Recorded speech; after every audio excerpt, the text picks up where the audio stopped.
కవిత కవిత ఎవరు? కవిత బీసీయా? కవిత బీసీయా? ఎప్పుడైంది కవిత బీసీ? ఎల్పీ లీడర్ బీసీకి ఇవ్వమనుండ్రి, పార్టీ అధ్యక్ష పదవి బీసీకి ఇవ్వమనుండ్రి, పార్టీ వర్కింగ్ ప్రెసిడెంట్ బీసీకి ఇవ్వమనుండ్రి.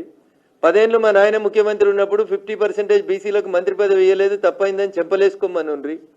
10 ఏళ్ళు మేము అధికారం ఉన్నప్పుడు పూలే విగ్రహం అసెంబ్లీలో పెట్టలేకపోయినాం, తప్పైందని చెంపలేసుకోండి. ఇచ్చిన 3 బీసీ మంత్రి పదవులలో ఒక బీసీ మంత్రిని రాత్రి వీకేసినాం, తప్పైందని చెప్పమనుండ్రి.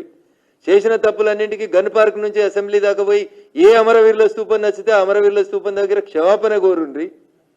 ఇలా కవితమ్మ వచ్చి బీసీలు అంటే అధికారంలో ఉన్న 10 ఏళ్ళు బీసీలు ఎందుకు గుర్తుకు రాలేదు?